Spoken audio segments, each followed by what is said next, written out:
દર્શક મિત્રો, હું છું પરમાર અનિશા. તમે જોઈ રહ્યા છો લોક સામનો ન્યૂઝ. તો જોઈએ આજના સમાચાર અમરેલીથી અમારા રિપોર્ટર સતીશ રાઠોડ સાથે. દેવભૂમિ દ્વારકા જિલ્લાના જામખંભાળિયામાં સમાજ સેવાનું એક મહત્વપૂર્ણ પગલું ભરાયું છે. સિવિલ હોસ્પિટલ સામે પ્રાર્થના ફાઉન્ડેશનના નવા અને વિસ્તૃત કાર્યાલયનું ઉદ્ઘાટન કરવામાં આવ્યું, જેમાં આમ આદમી પાર્ટીના પ્રદેશ પ્રમુખ ઈશુદાન ગઢવી ઉપસ્થિત રહ્યા.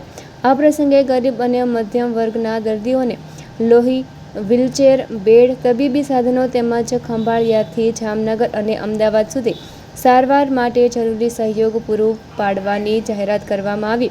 ઉદ્ઘાટન સાથે રક્તદાન શિબિરનું પણ આયોજન થયું, જેમાં ઈશુદાન ગઢવીએ સહિત મોટી સંખ્યામાં લોકોએ રક્તદાન કર્યું. આજે જામ ખંભાળિયામાં અમારું જે પ્રાર્થના ફાઉન્ડેશન સમાજ સેવા માટે ચાલે છે, એ પ્રાર્થના ફાઉન્ડેશનનો વિસ્તાર કરીને આજે ખંભાળિયા સિવિલ હોસ્પિટલની સામે એક કાર્યાલયનું ઓપનિંગ કર્યું છે પ્રાર્થના ફાઉન્ડેશનનું, જેમાં દર્દીઓ, ગરીબ દર્દીઓ હોય, મધ્યમ વર્ગના દર્દીઓ હોય, કોઈ દર્દીઓને લોહીની જરૂર હોય, કોઈને સાધનોની જરૂર હોય, કોઈને પલંગની જરૂર હોય, કોઈને બેડની ગાદલાની જરૂર હોય, વ્હીલચેરની જરૂર હોય, તો આ પ્રાર્થના ફાઉન્ડેશન પૂરું પાડશે. હું તમામ દ્વારકાવાસીઓને પણ વિનંતી કરીશ કે આપ સૌ અહીંયા મુલાકાત લઈ અને જ્યાં જરૂર પડે આ પ્રાર્થના ફાઉન્ડેશન તમારી સાથે તમને મદદ કરશે. અને આમાં આખું દ્વારકા જિલ્લો જોડાયો છે, એનો મને ખૂબ આનંદ છે.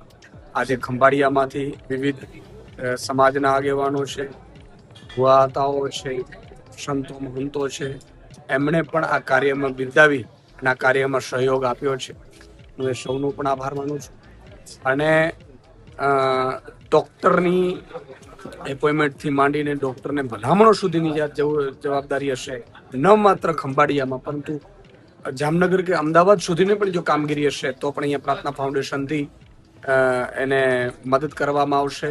ભલામણો મારી કરવાની જરૂર પડશે તો પણ અહીંથી એ લોકો અમદાવાદ સિવિલ હોસ્પિટલ હોય કે જામનગર જીજી હોસ્પિટલો કે જે પણ હોસ્પિટલોમાં મદદ કરવાની થશે, જેવા પ્રકારની એ આ પ્રાર્થના ફાઉન્ડેશન કામ અહીંથી કરશે. બિલકુલ, આ પ્રસંગે આજે એક મેગા રક્તદાન કેમ્પનું પણ આયોજન કરવામાં આવ્યું છે, જેથી કરીને જે જરૂરિયાતમંદ દર્દીઓ છે એને લોહી મળી રહે, લોહીની બોટલો મળી રહે. તો આ શુભ પ્રસંગે આજે ખૂબ બધા લોકોએ સહયોગ આપ્યો છે અને મને આનંદ છે કે આ એક સમાજ સેવાના કામમાં તમામ વર્ગ, તમામ લોકો જોડાય. તો ફરી મળીશું એક નવા સમાચાર સાથે. ત્યાં સુધી જોતા રહો લોક સામનો ન્યૂઝ.